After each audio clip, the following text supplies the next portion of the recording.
আসসালামু আলাইকুম, আমি নাজমুল ইসলাম। তোমাদের সবাইকে অনেক অনেক শুভেচ্ছা আর অভিনন্দন জানিয়ে শুরু করছি ইজি অ্যাকাউন্টিং বই থেকে। আমরা যে পর্বভিত্তিকভাবে বোর্ডগুলো সলিউশন করছিলাম তারই ধারাবাহিকভাবে একটা সলিউশনে, এবং আমি হচ্ছে গিয়ে তোমাদের আজকে সলিউশন করাবো হচ্ছে কুমিল্লা বোর্ড 2024।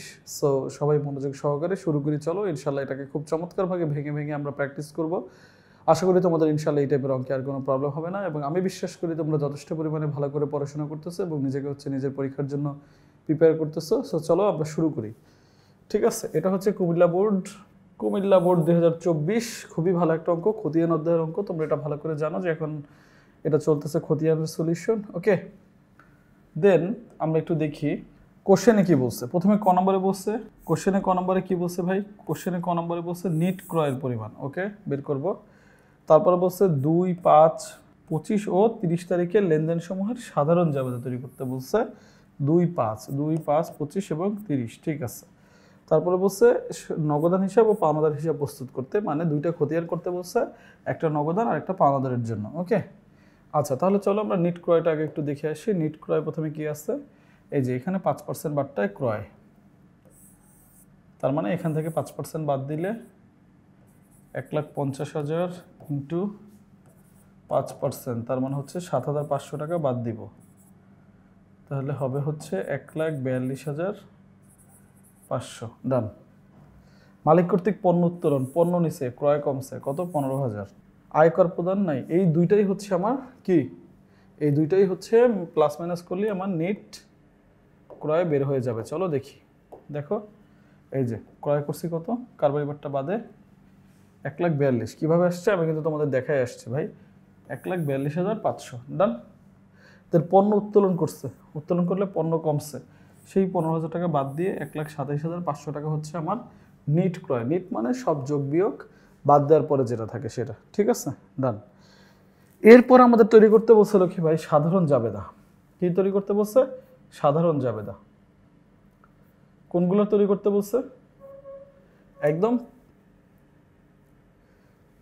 একদম আমাদের তৈরি করতে বলছে 2 তারিখ থেকে। তাহলে 2 তারিখে কি আছে? কামালের নিকট হতে 5% বাট্টায় 1.5 লাখ টাকার পণ্য ক্রয়। ঠিক আছে, তাহলে আসো আমরা একটু দেখি। কামালের নিকট থেকে 5% বাট্টায় 1.5 লাখ টাকার পণ্য ক্রয়। ওকে, তাহলে প্রথম কথা হচ্ছে ক্রয় করছি, ক্রয় হিসাব ডেবিট। কিসে করছে? কামালের কাছ থেকে, তার মানে প্রদেয়, প্রদেয় হিসাব ক্রেডিট। কত টাকা হবে? 1,50,000 হবে না 42,000? 1,42,500 হবে। সবসময় মনে রাখবা কারবারিবারটার কোনো ভ্যালু নাই, কারবারিবারটা বাদ দিয়ে দেন কাজ করতে হয়। ঠিক আছে, তাহলে এখানে হবে 1,42,500। জাবেদা দাও বা যা কিছুই করো, কারবারিবারটা বাদ দিয়ে তারপরে কাজ করতে হবে, তাহলে এটার হিসাব শেষ। এরপরে কি বলছে? মালিক কর্তৃক পণ্য উত্তোলন। সিম্পল, চলো দেখে আসি মালিক কর্তৃক পণ্য উত্তোলন কি হয়। মালিক উত্তোলন করছে, মালিক কিছু নিলেই উত্তোলন, উত্তোলন হিসাব ডেবিট। মালিক কিছু দিচ্ছে, মালিক কিছু নিলেই সেটাকে বলে উত্তোলন, আর উত্তোলন হিসাব ডেবিট। ডান। এবার আসি, মালিক কি নিচ্ছে? পণ্য নিচ্ছে, পণ্যের নামে কোনো হিসাব হয় না, এটা হচ্ছে ক্রয়, তাহলে ক্রয় হিসাব ক্রেডিট। ঠিক আছে, আচ্ছা এবার আসি কেন উত্তোলন ডেবিট। আমরা জানি যে উত্তোলন মানে ড্রয়িং, ড্রয়িং হলে ডেবিট। ক্রয় আমার এক্সপেন্স, ক্রয় নিয়ে গেছে, এক্সপেন্স কমছে, এর জন্য ক্রেডিট। তাহলে আমরা এটা ভালো করে জানি, সূত্র যেটা সেটাও মিলাও একটু। উত্তোলন হিসাব ডেবিট, উত্তোলন হিসাব ডেবিট, আর হচ্ছে ক্রয় হিসাব ক্রেডিট। এবং সূত্রতে কি ছিল? সম্পদ অবলিক ব্যয় অবলিক উত্তোলন, বাড়লে ডেবিট কমলে ক্রেডিট। সম্পদ অবলিক ব্যয় অবলিক উত্তোলন, বাড়লে ডেবিট কমলে ক্রেডিট। আর এরপরে কি আছে? দায় অবলিক আয় অবলিক মূলধন, বাড়লে ক্রেডিট কমলে ডেবিট। এই সূত্র অনুসারে আমরা করতে পারি। তার মানে উত্তোলন বাড়ছে ডেবিট এবং ক্রয় মানে ব্যয় কমছে, এর জন্য ক্রেডিট। শেষ। তারপরে দেখো, এরপরে বলছে কামালের পাওনা বাবদ নগদ প্রদান। নগদ প্রদান করছি, তাহলে কাকে প্রদান করছি? কামালকে। নগদে প্রদান করলে কি হয়? নগদ টাকা কমে, তার মানে নগদান হিসাব ক্রেডিট, কারণ আমার অ্যাসেট কমে গেছে। আর কি হয়েছে, কামালের কাছে টাকা পাইতা, কামালের আমার কাছে টাকা পাইতো, এখন আর টাকা পায় না, তার মানে এখানে হচ্ছে প্রদেয় হিসাব, প্রদেয় হিসাব ক্রেডিট, সরি ডেবিট, প্রদেয় হিসাব ডেবিট। কারণ কি, একবার আমার দায় কমছে, একবার আমার অ্যাসেট কমছে। শেষ লক্ষ্মী ভাই। আমি কিন্তু ধীরে ধীরে তোমাদের করাচ্ছি যেন তোমরা কনসেন্ট্রেশন রাখতে পারো। যেহেতু আমরা পাওনাদারকে পরিশোধ করে দিচ্ছি, তাই আমাদের নগদ টাকা কমছে, অ্যাসেট কমছে, অ্যাসেট কমলে ক্রেডিট। আর যেহেতু আমার পাওনাদার আর টাকা আমার কাছে পায় না, দায় কমে গেছে, তাই ডেবিট। ডান, ওকে।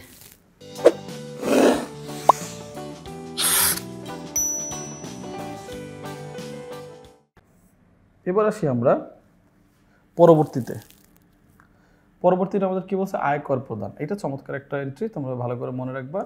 এই আয়কর, জীবন বীমা, এই টাইপের যে এন্ট্রিগুলো থাকে সেটা খুব মনোযোগ সহকারে খেয়াল করবা। আয়কর কার দেয়? আয়কর মালিক দেয়। আয়কর কার দেয়? মালিক দেয়। আয়ের উপরে কর মালিক দেয়, তাহলে এটা হচ্ছে মালিকের একটা খরচ। আর মালিকের খরচ হইলেই সেটাকে কি বলে? উত্তোলন। যেমন এই আয়কর, জীবন বীমা প্রিমিয়াম, মালিকের ব্যক্তিগত কোনো প্রিমিয়াম দেয়া, কোনো খরচ করা, সেগুলো প্রতিষ্ঠান থেকে দিলেই উত্তোলন। তাহলে উত্তোলন হিসাব ডেবিট। এরপরে কি দিচ্ছি? আয়কর দিতে অবশ্যই নগদ টাকা লাগছে, তাহলে নগদান হিসাব ক্রেডিট। উত্তোলন হিসাব ডেবিট, নগদান হিসাব ক্রেডিট। কেন নগদান ক্রেডিট? প্রতিষ্ঠান থেকে নগদ টাকা চলে গেল আর উত্তোলন বাড়লো। উত্তোলন বাড়লে কি? ডেবিট। উত্তোলন বাড়লে ডেবিট, আর নগদ কমলে ক্রেডিট। আমরা সবগুলো জাবেদা সুন্দর করে ফেলছি। চলো দেখি আমাদের অ্যান্সারে কীভাবে কী করা আছে। এই যে দেখো, ক্রয় হিসাব প্রদেয় হিসাব, ক্রয় হিসাব ডেবিট, ধারে ক্রয় যেহেতু, প্রদেয় হিসাব ক্রেডিট। উত্তোলন করছে পণ্যদ্রব্য, উত্তোলন হিসাব ডেবিট, ক্রয় হিসাব ক্রেডিট। কামালের কাছ থেকে টাকা পরিশোধ করছি, তাহলে প্রদেয় হিসাব ডেবিট আর নগদান হিসাব ক্রেডিট। আর হচ্ছে মালিকের আয়কর প্রদান, মালিকের আয়কর প্রদান, এর জন্য কী হয়েছে দেখো, উত্তোলন হিসাব ডেবিট আর নগদান হিসাব ক্রেডিট, কারণ আয়করটা নগদে প্রদান করছি। শেষ। এখন আমরা করব খতিয়ান। কি খতিয়ান করব? চলমান জের ছকে আমাদের দুইটা খতিয়ান করতে বলছে। মনে রাখো, যদি খতিয়ান কোন ছকে করতে হবে এটা যদি না বলে দেয়, তাহলে তুমি একটা উপকারে পাইছো ভাই। তখন আমরা চলমান জের ছকে করব। কারণ কি, চলমান জের ছক করলে আমাদের জন্য সুবিধা, আমাদের জন্য খুব তাড়াতাড়ি কাজটা শেষ হয়ে যায় এবং আমাদের অত বেশি হ্যাসেল হয় না। তাহলে কয়টা খতিয়ান করতে বলছে এখানে? দুইটা। একটা হচ্ছে নগদান, আরেকটা হচ্ছে পাওনাদার। একটা হচ্ছে নগদান, আরেকটা হচ্ছে পাওনাদার। একটা হচ্ছে নগদান, আরেকটা হচ্ছে পাওনাদার। তাহলে আমরা কি করব? চলো নগদান খতিয়ানটাই প্রথমে শুরু করি। নগদের খতিয়ানটা প্রথমে শুরু করি। আমরা এটা জানি খতিয়ান কিভাবে করতে হয়। চলমান জের ছক, প্রথমে তারিখ, দেন বিবরণ, দেন জাবেদা পৃষ্ঠা, দেন ডেবিট, দেন ক্রেডিট টাকা, ডেবিট টাকা, এবং এখানে জের বা ব্যালেন্স যেটা লেখো, ডেবিট ব্যালেন্স, ক্রেডিট ব্যালেন্স। তার মানে যদি ডেবিট টাকাটা বড় হয়, ব্যালেন্স এখানে আসবে, যদি ক্রেডিট টাকাটা বড় হয়, ব্যালেন্স এখানে যাবে। এবং একটা গোপন তথ্য বলে দিই ভাই, নগদানের কখনো ক্রেডিট ব্যালেন্স হতে পারে না। নগদানের কখনো ক্রেডিট ব্যালেন্স হতে পারে না। তোমার কাছে যে টাকা আছে তার চেয়ে বেশি তুমি খরচ করতে পারো না নগদে, ঠিক আছে? তাহলে আমরা খতিয়ান কিভাবে করি, খতিয়ান করার নিয়ম কি এটা আমরা ভালো করে জানি। খতিয়ান করার নিয়ম হচ্ছে, আমরা যে হিসাবটা করব এইটাই আমাদের মেইন ফোকাস। ফোকাসে এইটাই থাকবে, ঠিক আছে? Main focus. এবার এটা যদি ডেবিট হয়, এইখানে নামগুলো ক্রেডিট হবে। এটা যদি ক্রেডিট হয়, এখানে নামগুলো ডেবিট হবে। মানে এইটা যে খতিয়ান আমরা করতেছি তার অপোজিট নাম এখানে বসে। শেষ। তাহলে আমরা প্রথম একটু দেখি কোথায় কি আছে। আমরা দেখি, দেখো আমাদের এখানে এই যে নগদান কোন কোন তারিখে আছে। নগদান প্রথমে কোথায় কোথায় আছে দেখি। নগদান কোথায় কোথায় আছে দেখো লক্ষ্মী ভাই। নগদান 1 তারিখে আছে না নাই? 1 তারিখে নগদান আছে। কারণ কি, তারা বিজনেস শুরু করছে। কি নিয়ে বিজনেস শুরু করছে? নগদ নিয়ে। কত টাকা নগদ নিয়ে? 3 লাখ টাকা। তাহলে এই যে 3 লাখ টাকা 1 তারিখে নগদ আছে, এটাও তো আমার একটা নগদ। এছাড়া আরও আমাদের নগদ আছে, তাহলে আমরা শুরু করি, দেখি কি দাঁড়ায়। তো 1 তারিখে যখন আমরা নগদ করছি তখন কি হয়েছে? নগদান ডেবিট আর মূলধন ক্রেডিট। নগদান ডেবিট আর মূলধন ক্রেডিট। তাহলে নগদ কি এখানে? ডেবিট করতেছি, নগদান নাম আসবে মূলধন। নগদান কি? ডেবিট। তাহলে যাবে ডেবিট পাশে, ব্যালেন্সও ডেবিট। এই হচ্ছে কাজ শেষ। পরেরটা কি আছে? প্রদেয় হিসাব। পাওনাদারকে পরিশোধ করছি, দেখো তো পাওনাদারকে পরিশোধ করছি, এই যে কত টাকা করছি, পাওনাদারকে আমরা পরিশোধ করছি হচ্ছে 50,000 টাকা। তাহলে পাওনাদারকে যে আমরা 50,000 টাকা পরিশোধ করলাম, এটাও তো আমার একটা নগদ। তাহলে এবার কি নগদ? ডেবিট না ক্রেডিট? এবার হচ্ছে নগদ ক্রেডিট। এটা এবার কি? এটা এবার ক্রেডিট। তাহলে ফোকাস কি? এটা যেহেতু ক্রেডিট, তো এখানে নাম আসবে ডেবিট, প্রদেয় হিসাব। আর এটা যেহেতু ক্রেডিট, টাকা যায় বসবে ক্রেডিটে। তাহলে টাকারও তো একটা চেঞ্জ আসবে না? আগে কত ছিল? 3 লাখ, এখন কত আসছে? 50,000 ক্রেডিটে। তাহলে এখন আমার ব্যালেন্স আছে কত? 2,50,000। এটা কি হয়? ডেবিট হলে প্লাস, ক্রেডিট হলে প্লাস, ডেবিট অথবা ক্রেডিট হলে মাইনাস, সিম্পল, উল্টো হলে মাইনাস, শেষ। এরপরে আবার কি করছে?